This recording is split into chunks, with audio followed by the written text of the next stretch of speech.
Close your eyes now, my sweet friend. Just let your head sink a little deeper into the pillow. Feel the softness cradling you, and breathe in slowly with me. There you go, in through the nose, out through the mouth, so gentle, so quiet. Tonight I'm going to whisper you the entire magical tale of Aladdin, the 1992 treasure from Ron Clements and John musician Alan Menken. Every tiny detail, every sparkle of sand, every heartbeat, so you can drift away on a flying carpet of pure relaxation. Let the distant sound of soft desert wind begin to brush against your ears, very faint, like silk gliding over skin, and underneath it the tiniest patter of nighttime rain on canvas. Because even the desert sometimes dreams of gentle storms. You're safe here, completely safe, nothing to do except listen to my voice, and let every word become heavier and heavier on your eyelids. Imagine the warm glow of an old brass oil lamp resting in my palms right now. I'm tracing its curves with my fingertips so slowly, the cool metal warming under my touch, and inside that lamp lives an entire world waiting just for you. Fun little secret before we even begin. Robin Williams improvised almost every single line of the Genie, sometimes recording 4 hours straight, laughing and shape-shifting in the booth until the directors cried with joy. And that pure, boundless friendship you're about to feel in the story is actually Robin's heart poured straight onto the screen. Isn't that beautiful? That one man's playfulness freed an entire character and, in a way, freed all of us who grew up watching.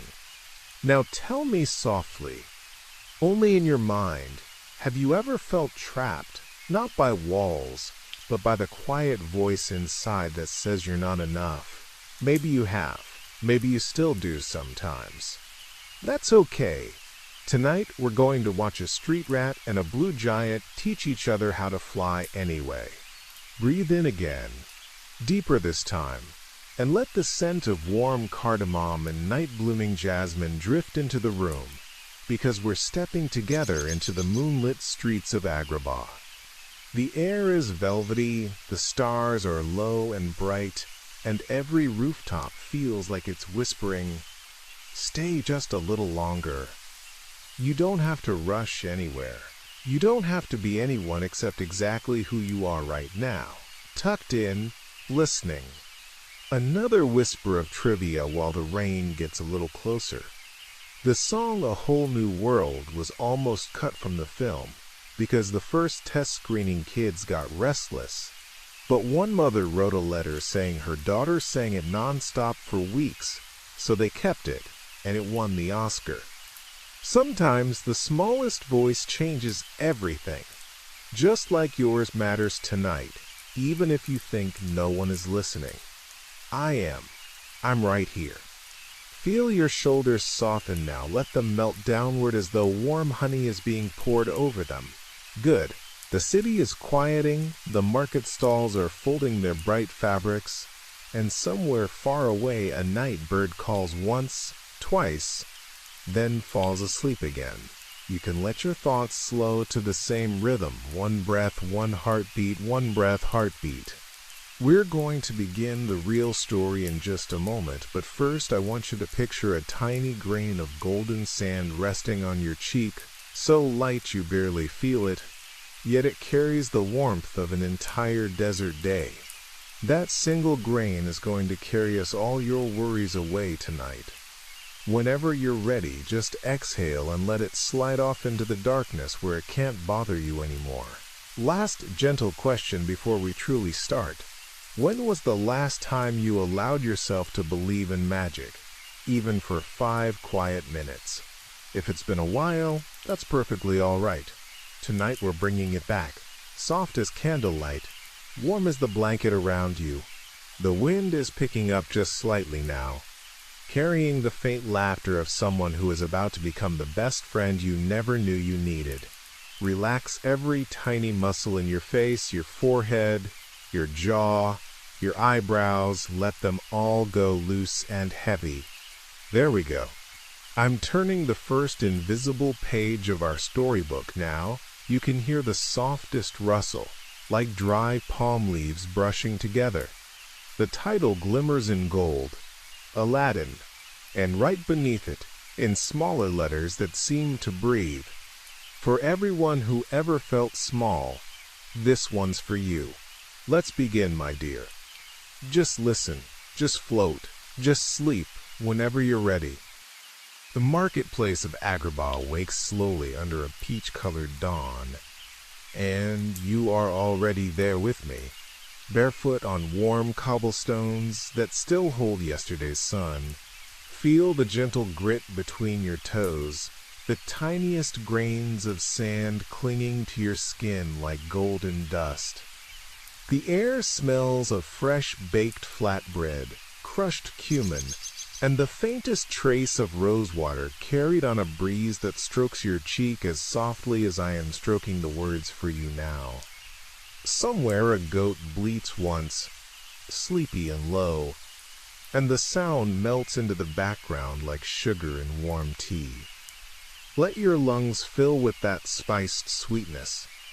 Hold it for a slow count of 3. Then release everything that doesn't belong to this moment.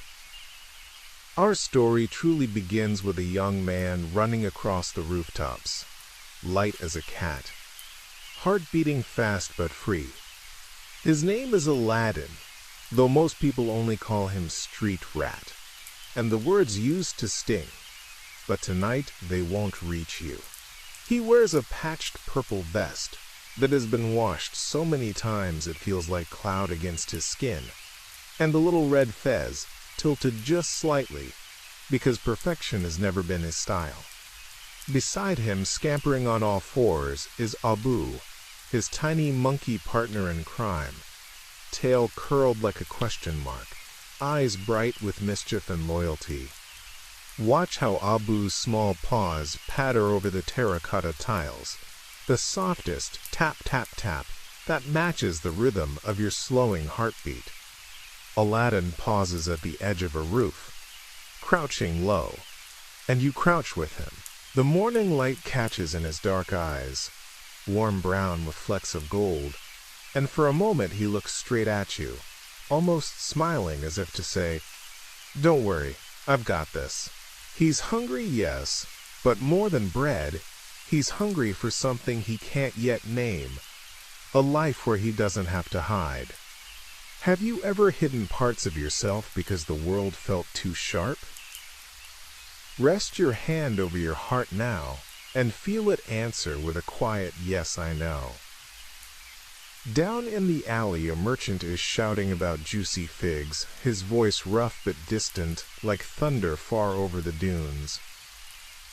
Aladdin drops silently, landing in a crouch that barely disturbs the dust, then straightens and slips through the crowd. People part without noticing him. He's practiced being invisible his whole life, but watch closely. The moment he passes a little girl offering a single bruised apple to her even smaller brother, Aladdin's fingers hesitate over a stolen loaf. You can almost feel the warmth of the crust in his palm, the yeasty smell rising, the way his stomach twists. Yet he breaks the bread in half, hands the larger piece to the children, and walks away with nothing but crumbs on his lips and a tiny secret smile. That smile is made of the same stuff as starlight, soft, stubborn, unbreakable. Trivia, whispered so only you can hear. The animators based Aladdin's running style on Tom Cruise in Top Gun, all loose-limbed confidence, because even a street rat can carry the swagger of someone who believes the sky belongs to him one day. Feel that swagger settle in your own shoulders now, just a little. enough to remind you that posture isn't about money or palace walls. Guards burst into the square suddenly, scimitars flashing, shouting, "Thief! Get back here, you little rat!" Aladdin grabs Abu, tucks him inside the vest, and the chase begins. Feel the rush of warm wind as he leaps from awning to awning, the canvas giving slightly under his weight like a trampoline, the ropes creaking softly. He swings from a clothesline full of flowing silks, red and turquoise fabric brushing his cheeks like kisses, and lands on a pile of carpets that sigh beneath him, releasing the scent of lanolin and faraway mountains. Every leap is accompanied by your own breath catching and then releasing, slower each time. At one point he slides down a slanted roof, heels skimming the tiles with a gentle shh that could almost be my voice telling you it's safe to let go. He ducks into a harem window, heart pounding against Abu's tiny body, and for just 3 heartbeats the world is quiet except for the distant fountain and the sound of your own pulse syncing with his. Then he's out again, laughing under his breath, a sound like wind chimes made of glass and joy. The guards lose him in a maze of narrow alleys where the walls are cool and damp and smell faintly of henna and myrrh. He presses his back to the stone, chest rising and falling, and whispers to Abu, "One day, things are going to change. We'll live in a palace." The words are so soft, yet they land inside your chest like warm stones. Later, when the sun climbs higher and the city bakes, Aladdin shares a stolen melon with Abu on a crumbling balcony overlooking the palace, its white domes gleaming like pearls. He bites into the fruit, and the juice runs down his wrist, sticky sweet, smelling of summer itself. He wipes his mouth with the back of his hand and gazes at those distant walls with something between longing and defiance. Reflection for you, darling listener. What does your palace look like? Not the one made of gold, but the one made of mornings where you wake up unafraid.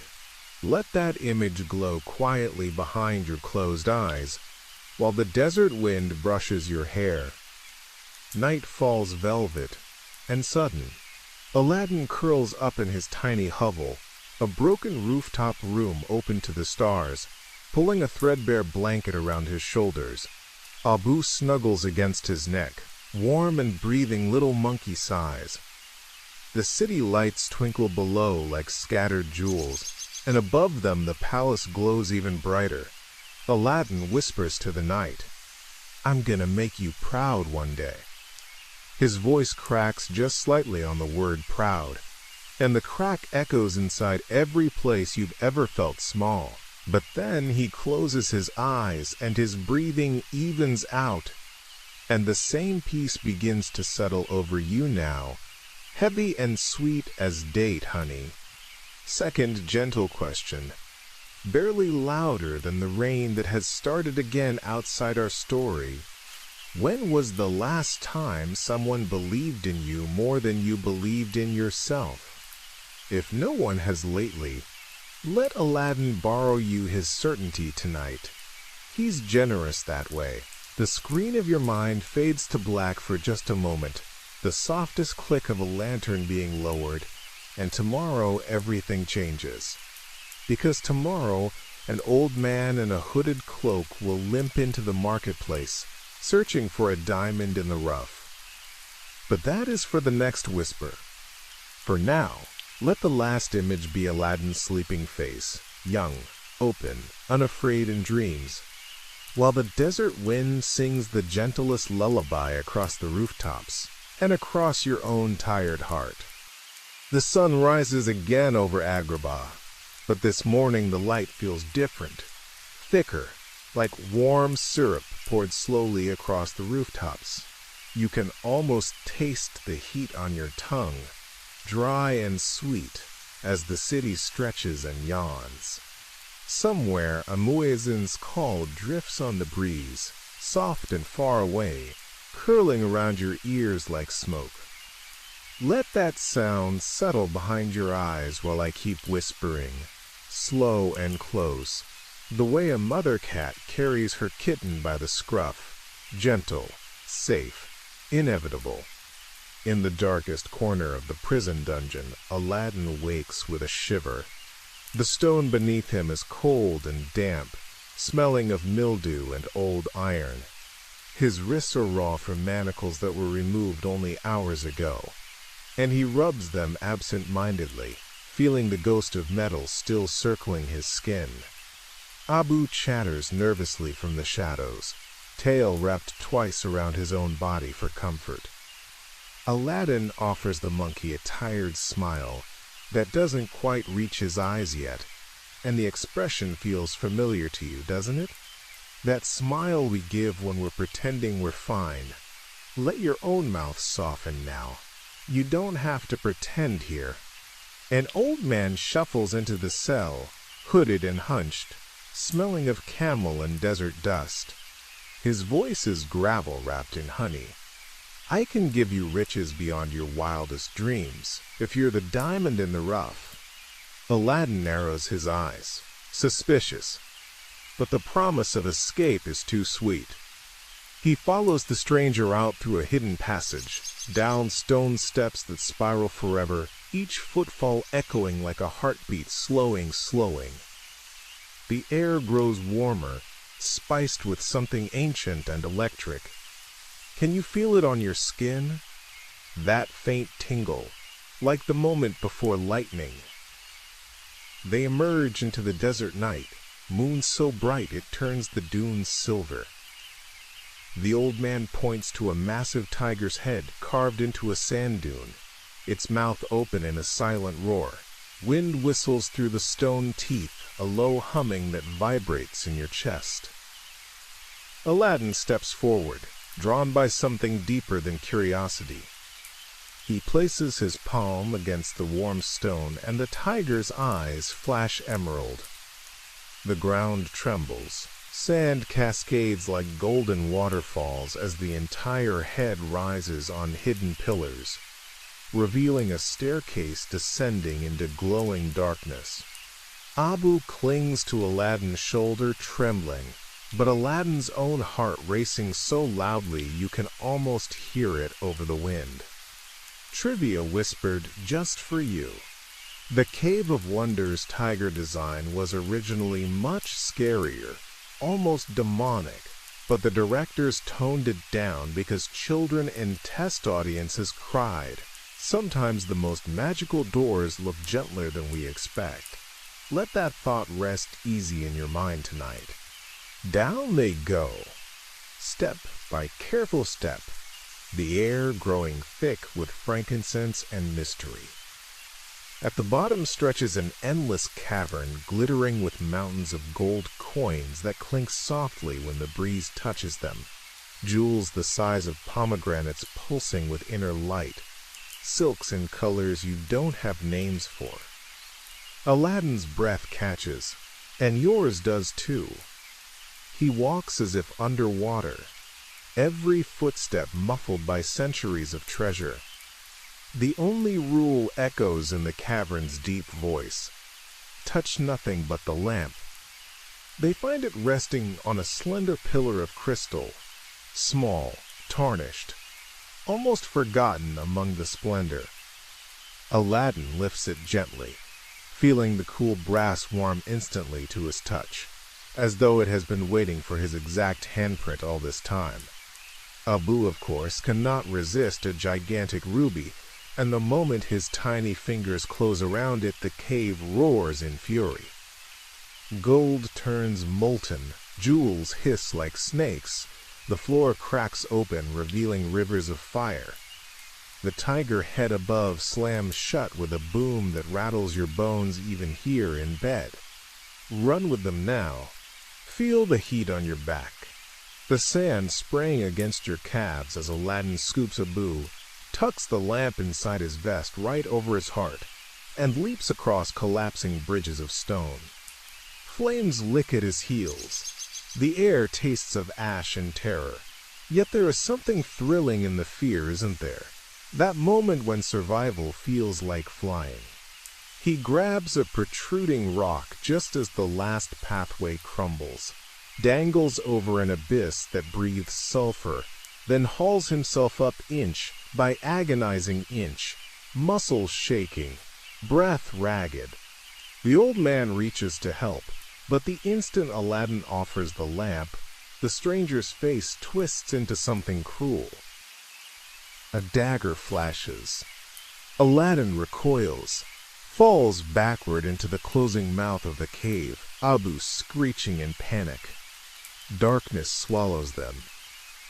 The stone teeth grind shut overhead, leaving only the faintest sliver of moonlight that dies like a snuffed candle.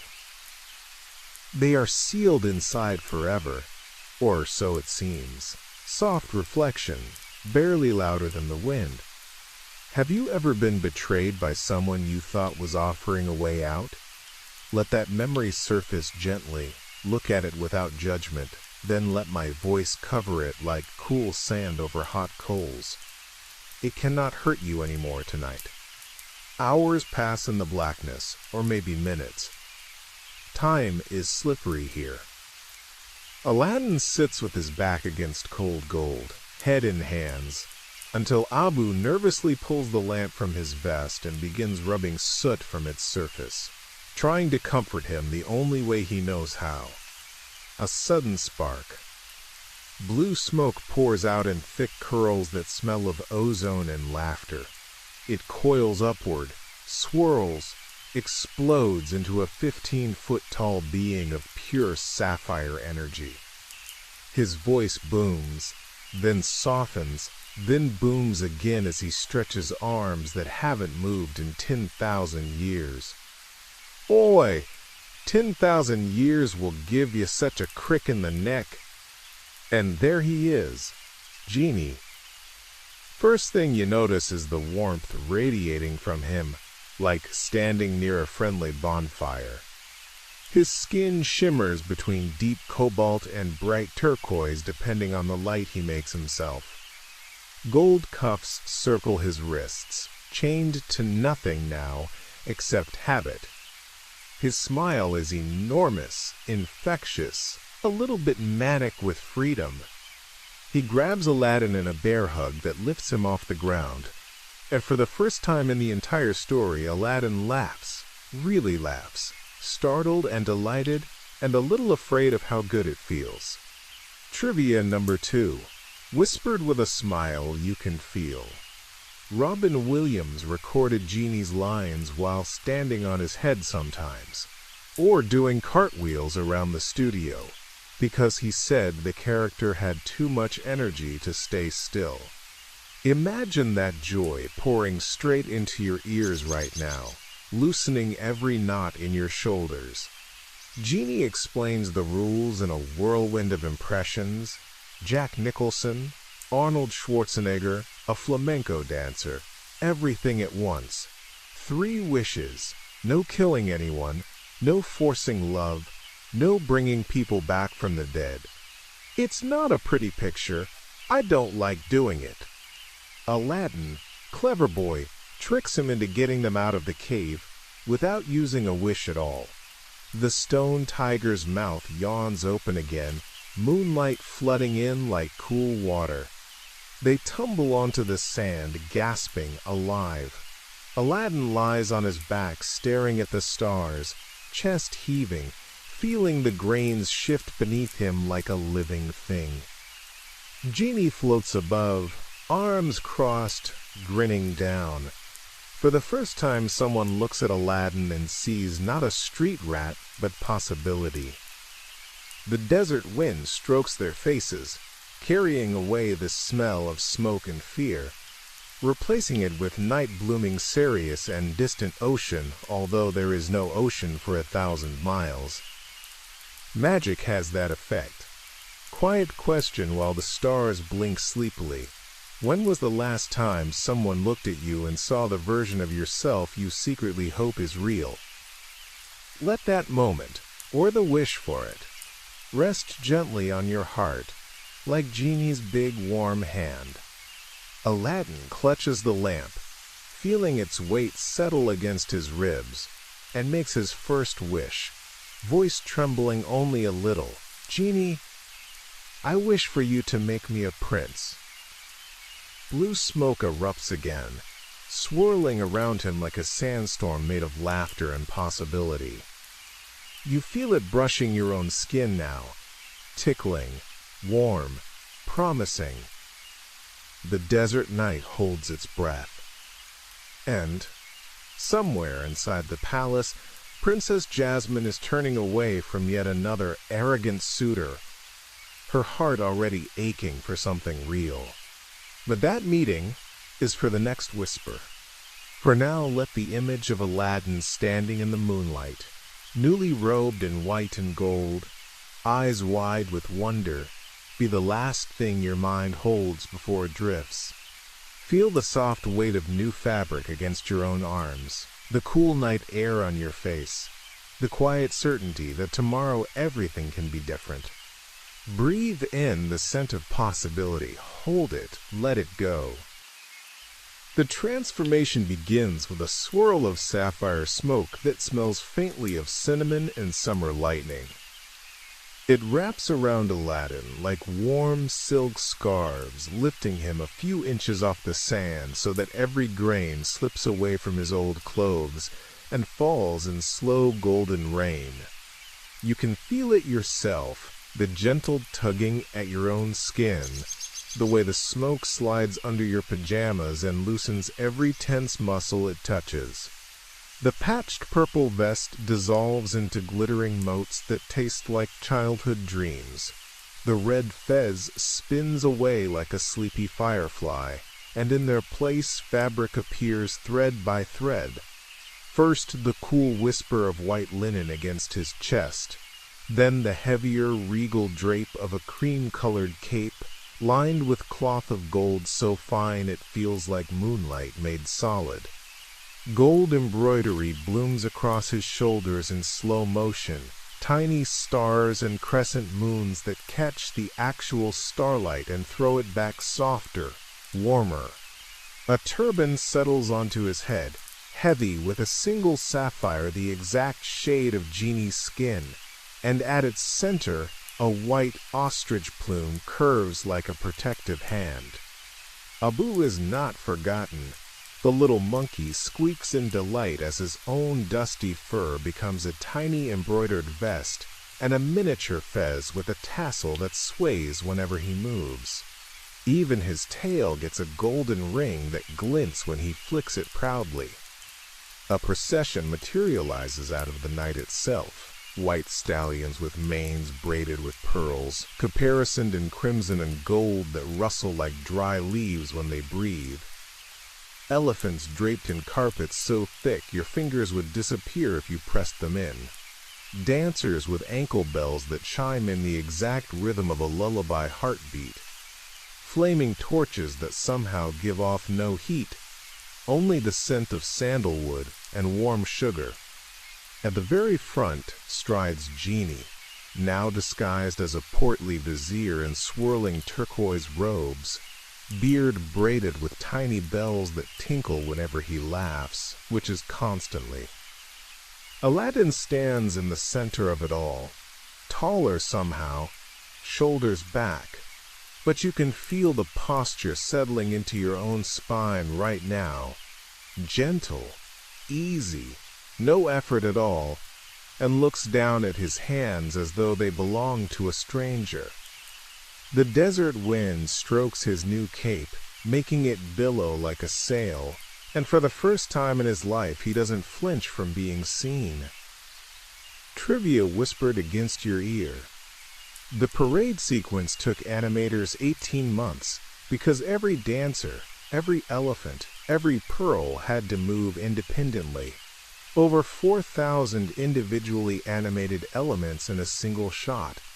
18 months of love, so you could feel overwhelming abundance for exactly 138 seconds. Let that abundance pool in your chest now, warm and weightless. The procession winds toward Agrabah at dawn, drums soft as distant thunder, cymbals like droplets falling into still water. People line the streets, sleepy-eyed but awestruck, and the scent of fresh cardamom bread rises from every doorway. Children run alongside the elephants, palms open for the rose petals being tossed in slow motion. Rose petals land on your blanket too, cool and velvety, carrying the faintest perfume. Let them stay there. Inside the palace, Princess Jasmine stands on her balcony, arms folded tight, jaw set. She is wearing a teal crop top and harem pants that catch the breeze like sea foam, hair loose and wild, because she refuses to let the maids braid it today. Another suitor has just left in a huff after she asked him whether he'd ever made his own bed. She watches the approaching parade with narrowed eyes, unimpressed, until she sees the prince at its center. Something in the way he holds himself, half confident, half like a boy playing dress-up in his father's robes, makes her breath catch. Have you ever seen someone across a crowded room and felt your heart whisper, "Oh, there you are," before your mind caught up? Let that feeling bloom behind your ribs, soft and slow. Aladdin, now called Prince Ali Ababwa, steps down from his elephant, and the marble is cool beneath new leather slippers that feel strangely heavy. Every step echoes, and he counts them silently to keep from tripping. Genie hisses encouragement from the side of his mouth. "Chin up, kid. Shoulders back. You got this." The Sultan, small and round and endlessly kind, bounces on his toes in excitement, turban slightly askew, eyes shining like a child's. Jafar stands behind him, staff gripped too tightly, eyes narrowed to slits. You can almost taste the bitterness coming off him, sharp as unripe lemon. Jasmine turns to leave, announcing loudly that she is not a prize to be won. But the Sultan insists she at least greet the prince. The moment their eyes meet across the throne room, the torches seem to burn quieter. Aladdin forgets every line Genie coached him on. He just stares, mouth slightly open, feeling the exact same spark he felt that day in the marketplace when a girl in a hooded cloak offered her hand to a supposed street rat. Jasmine recognizes the eyes first, then the tilt of the smile, and her own mouth curves in disbelief and delight. They are maneuvered into a private moment in the palace garden, where fountains murmur and peacocks trail their tails like spilled jewels. Jasmine circles him slowly, suspicious. "Do you trust me?" Aladdin asks, voice cracking just a little on the second word, the exact same question he asked her in the marketplace. Her eyes widen. The hood comes down in the memory, the smile appears, and suddenly she is laughing, soft, incredulous, joyful. She takes his hand without hesitation. Reflection, barely louder than the fountain. When was the last time someone asked, "Do you trust me?" and you realized you already did, deep down where words don't reach? Let that trust settle over you now, like the garden's warm night air. Genie, still in vizier disguise, creates a literal fireworks display of distraction, so the two can slip away. Aladdin leads Jasmine to the balcony where the magic carpet waits, hovering shyly a few inches off the ground, tassels twitching like an excited puppy. It is deep indigo woven with gold thread that glimmers like starlight trapped in fabric. When they step on, it dips gently, then rises smooth as breathing. The wind catches Jasmine's hair first, lifting it in dark waves that smell of orange blossom and freedom. Aladdin sits behind her, arms carefully around her waist, and the carpet soars. They fly over Agrabah at twilight, the city shrinking to a necklace of lamps below, then out across the desert where the dunes roll like slow golden waves.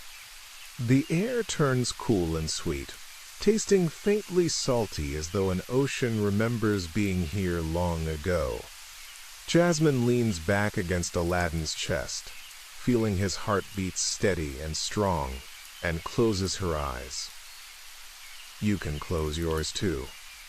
Feel the carpet's gentle sway beneath you, the way it adjusts to every shift of weight, like the most considerate hug. Fireflies, or perhaps tiny stars that have fallen in love with them, swirl around in lazy spirals, leaving trails of soft light that brush your cheeks like butterfly kisses. They sing, voices soft at first, then stronger, a whole new world. Every note lands inside your body and loosens something you didn't know was holding too tight. The carpet loops gently through a cloud that feels like cool mist on your skin, then dives toward a river in a faraway land where fireworks bloom in the shape of hearts and lotus flowers. Jasmine's laughter rings out, clear and astonished, and Aladdin's answering laugh is deeper, full of wonder that any of this is real. Trivia number 3, whispered against the shell of your ear. When Jasmine and Aladdin kiss for the first time on the carpet in early storyboards, the animators slowed the frame so the moment lasted longer, because even drawings deserve to savor true love's first kiss. Let your own lips soften now, just a fraction, as though you too are about to be kissed by something gentle and timeless. Back in the palace, Jafar's parrot Iago squawks plans in his master's ear. Jafar hypnotizes the Sultan with his cobra staff, eyes swirling red, voice syrupy and poisonous. You will send Jasmine to marry Prince Ali. But the plan begins to crack the moment Jasmine happily announces she has chosen Ali herself. Jafar's smile freezes. That night he sends guards to the prince's quarters. Aladdin is ambushed while saying goodnight to Jasmine at her door, hands still tingling from where hers lingered. Rough hands seize him, a cloth soaked in something sweet and heavy covers his mouth, and the world tilts. He fights, but there are too many. The last thing he sees is Jasmine's terrified face, before darkness swallows him again. He wakes chained at the bottom of the sea, weighted to a stone, water cold and black pressing against his lungs. Bubbles rise slowly from his mouth like tiny silver balloons carrying his panic upward. The lamp is torn from his vest and glints once in the moonlight before disappearing. Just as his vision begins to tunnel, Abu appears, tiny lungs burning, and stuffs the lamp's spout into Aladdin's bound hands. With the last of his strength, Aladdin rubs it against his chains. Blue smoke erupts even underwater, Genie's face appearing huge and worried and impossibly kind. "Kid, hang on." The chains dissolve. Aladdin shoots toward the surface like a cork, gasping, coughing, alive. The night air has never tasted sweeter. But Jafar already holds the lamp, and the palace is about to change forever. Let the gentle rocking of the carpet linger under you for a few more breaths. Feel the cool night air on your face, the warmth of another heartbeat against your back, the quiet certainty that even when everything falls apart, something, someone, will always reach for you in the dark. We are almost at the darkest moment, but darkness only exists so light can feel brighter when it returns. Breathe in. Hold. Let go. The palace wakes to screams of sorcery. Jasmine runs barefoot down marble corridors that usually feel cool and safe, but tonight the stone burns cold against her soles like fear itself. Torches have turned an angry red, their flames stretching toward the ceiling as though trying to escape. She bursts into the throne room just as Jafar, now clutching the lamp like a beating heart, rubs it with deliberate slowness. Blue smoke explodes upward in a violent column that knocks over braziers and sends sparks skittering across the floor like frightened mice. Genie rises, enormous, eyes wide with horror, gold cuffs glowing white-hot against his wrists because this time he has no choice. "I'm sorry, kid," he whispers to the empty air where Aladdin should be, and the apology lands inside your own chest with a soft thud. Jafar's first wish is power. His voice cracks with decades of bottled rage. "I wish to rule on high as Sultan." Lightning forks through the throne room, though there is no storm. The Sultan's turban is ripped away, his small body shrinking, robes turning to rags as Jafar's black ones balloon into crimson and obsidian magnificence. The cobra staff becomes a living serpent coiled around his arm, tongue flicking, eyes glowing the same red as the torches. Jasmine's father cowers, suddenly old and trembling, and you feel the floor tilt under all of them. Under you, a sickening lurch of everything you thought was solid can be stolen in one breath. Second wish, Jafar's eyes fix on Jasmine with a hunger that tastes metallic. "I wish to be the most powerful sorcerer in the world." The transformation is agony and ecstasy at once. His skin darkens to bruised purple, muscles bulge unnaturally. The staff fuses into his hand with a wet crack of bone. Flames erupt from his shoulders like wings. He laughs, and the sound scrapes across your nerves like sandpaper. Yet beneath it is something small and broken, a boy who was never chosen. Reflection, soft as moonlight on water. Have you ever met someone who mistook power for love? Let the sadness of that settle gently. It isn't yours to carry tonight. He proves his new strength by conjuring chains of black fire around Jasmine. Raja, her tiger, lunges and is turned to a helpless kitten. With one lazy flick of Jafar's wrist, the Sultan is locked in a tiny iron cage that swings from the ceiling like a bird cage for a broken king. Jasmine's teal silk rips at the shoulder as she struggles, hair coming loose in wild strands that stick to tears she refuses to let fall. The air smells of burnt cinnamon and terror. Then the grand doors burst open and Aladdin strides in, soaked, barefoot, wearing only his old white pants and vest, looking small against the vast room yet somehow filling it.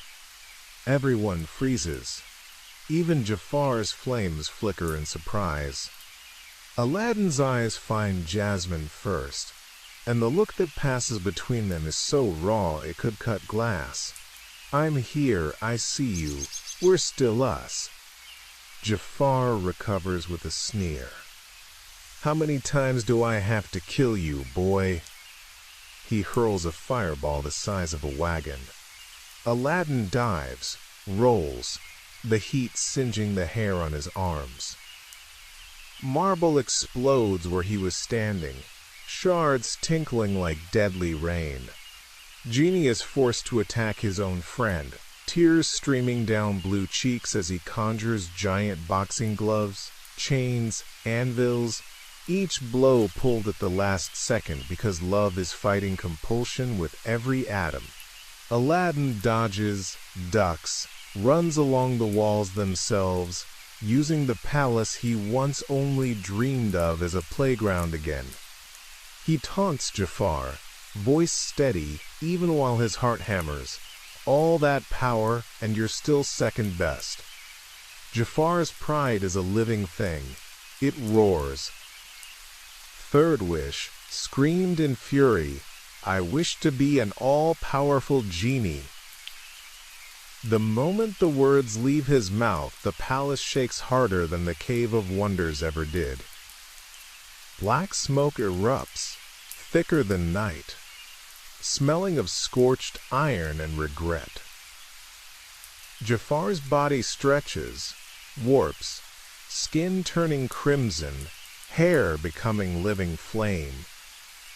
Gold cuffs snap around his wrists with a sound like breaking universes. He rises exultant, then realizes too late.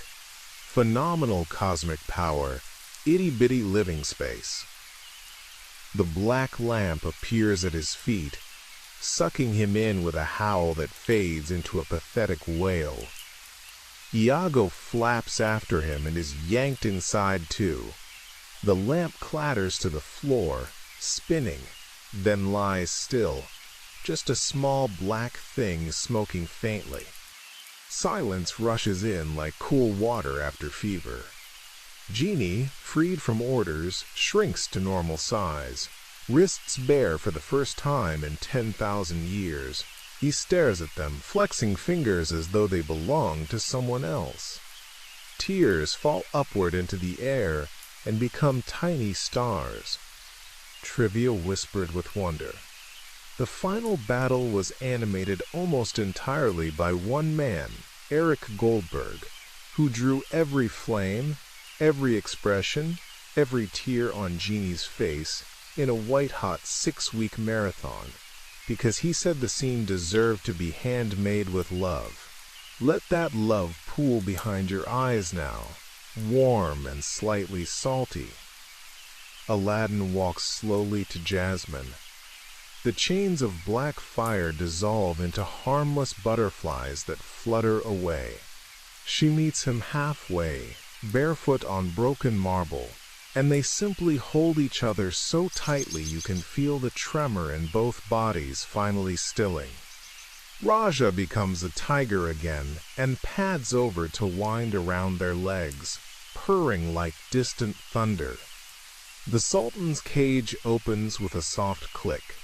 He toddles out and pats Aladdin's cheek with shaking fingers, whispering, "My boy," over and over.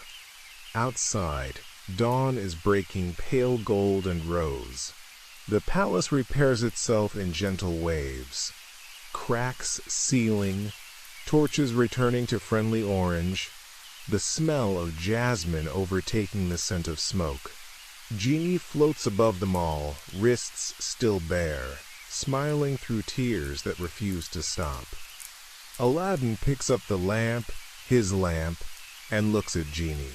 Everyone knows what the third wish was supposed to be. Instead, he says, voice quiet but steady, "Genie, I wish for your freedom." The lamp cracks down the middle with a sound like ice breaking on a warm spring day. Light pours out, not violent this time, but soft, golden, the color of sunrise inside your chest. Genie's cuffs dissolve into glittering dust that rains over the throne room like celebration.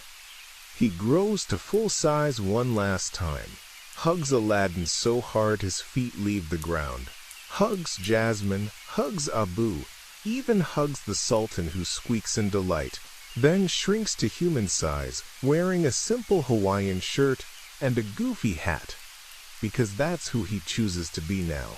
Soft question, almost silent. What would you do with a completely free heart?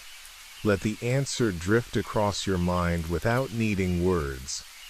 The Sultan, still in his old kind self beneath the shock, tears up the ancient law with his own small hands. If a princess wishes to marry a commoner, then the princess shall have her wish. Jasmine and Aladdin kiss at last, slow sunrise sweet, the kind of kiss that tastes like every tomorrow you were ever afraid wouldn't come true. The carpet swoops in, nuzzling them both like an overexcited dog. Fireworks, gentle ones, bloom across the morning sky in quiet pastels. Genie announces he's taking a long overdue vacation. First stop, Greece. I've got a thing for myths. And poofs away in a shower of sparkles that settle over the palace like blessing. But not before one last bear hug and a whispered, "Thanks, kid, for everything." Final reflection, warm against your ear. Who in your life has been your genie, bound yet still choosing kindness every day? Send them a quiet gratitude on the next exhale. The palace doors open wide. Aladdin and Jasmine step out onto the highest balcony as the city wakes below. The people cheer, not because he is a prince now, but because love looks like hope wearing ordinary clothes. The carpet lifts them gently into the air one more time, just a short flight above the rooftops, and they wave, laughing, hair tangling in the breeze. Below, the Sultan dances a tiny jig with Raja. Somewhere, Genie is already causing cheerful chaos in a faraway marketplace. Free. And everything, absolutely everything, is going to be all right. Let the last image of that sunrise stay behind your eyelids, soft gold and endless. Let the sound of distant cheering fade into the sound of your own slow breathing.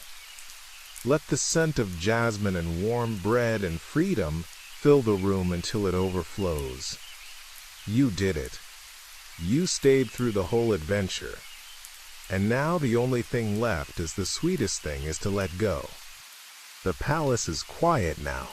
The kind of quiet that comes after a long, perfect day when even the birds seem to speak in whispers. The sun has climbed just high enough to turn every dome into a soft pink pearl, and a lazy morning breeze moves through the open arches, carrying the scent of orange blossoms, warm flatbread from the kitchens far below, and something else. The faintest trace of blue smoke that's still lingering like a goodbye that doesn't want to leave.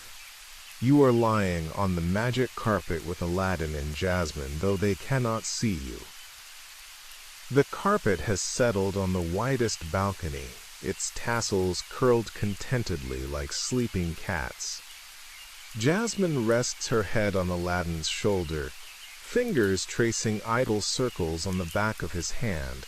The same hand that once stole bread and now wears a simple gold ring that belonged to his mother long ago. Abu is curled in the crook of Aladdin's other arm, tiny chest rising and falling in perfect peace, fez tipped over one eye. Raja stretches out at their feet, massive paws twitching in a dream of chasing peacocks. The only sounds are the hush of wind chimes somewhere far below, and the slow, steady rhythm of 3 hearts that have finally found home. Aladdin lifts his gaze to the horizon where the desert meets the sky in a pale golden haze. He speaks so softly only Jasmine the carpet, and you can hear, "I used to think the world ended at those rooftops. Now I know it begins wherever you are." Jasmine smiles without opening her eyes, presses a kiss to the corner of his jaw that tastes faintly of salt and sunrise, and whispers back, "Then let's never stop beginning." A single firework, soft lavender and silver, pops high above the palace. It's Genie, of course, somewhere over the Mediterranean already, sending one last playful wink across the miles. The sparkles drift down like slow-motion stardust and land on your blanket, cool and weightless, dissolving into warmth the moment they touch you. Trivia, the very last one, breathed against your ear like a secret between best friends. When the film premiered in 1992, children in the audience refused to leave their seats after the credits because they wanted to stay in Agrabah a little longer. Some fell asleep right there in the theater, smiling. Just like you are welcome to do now. Reflection, softer than the carpet beneath you. What part of tonight's story felt like it was written just for you? Was it the moment someone saw the real you beneath the patched vest? Was it the feeling of flying when everything should have been falling? Was it the quiet, fierce choice to free someone else, even when it meant risking your own happy ending? Let that moment glow gently behind your heart, a tiny lamp you can rub whenever the world feels too heavy. Feel the carpet give the slightest rock, the way a boat rocks when the water forgives it. Aladdin's voice, drowsy now, murmurs the old marketplace promise one final time. We'll always have each other, and that's enough. Jasmine's answer is a contented hum that vibrates through the threads and into your own body, loosening the very last knot you didn't know you were holding. Somewhere below, the Sultan is already planning a wedding feast that will last 40 days and 40 nights. But that is tomorrow's joy. Tonight belongs to stillness. The moon, pale and shy in the morning sky, lowers itself like a loving hand and dims its light so the sun can take over without startling anyone. Even the stars linger a little longer, not ready to say goodbye. The carpet lifts one corner, ever so gently, and tucks it over your shoulders like a blanket made of night itself. Abu makes a small, sleepy sound and snuggles closer to Aladdin's neck. Jasmine's breathing deepens, slow and even. Aladdin's eyes finally close, lashes casting tiny shadows on cheeks still dusted with desert sand that will never quite wash away, because some magic is meant to stay. And you are exactly where you are supposed to be. There is nothing left to chase, nothing left to prove, no more wishes needed. The story is finished, yet somehow it keeps going inside your chest, warm and endless. Let it keep going. Let it carry you across the soft border between listening and dreaming. The wind chimes give one last sleepy tinkle. The scent of orange blossom drifts once more across your pillow. The carpet settles completely, sighing in contentment. Good night, my dear friend. Good night, street rat turned prince. Good night, princess who chose love over crowns. Good night, blue friend who finally learned how big the world is when you're free. The lamp is dark now, resting on a velvet cushion in the Palace Museum, but if you listen very carefully, you can still hear the faintest echo of laughter inside it, the kind that never really leaves. Sleep now. The carpet will stay right here, rocking you gently, until morning comes with its own new magic. And when you wake, whenever you wake, you'll still be carrying a little piece of Agrabah behind your eyes, proof that once upon a time you flew. Sweet dreams.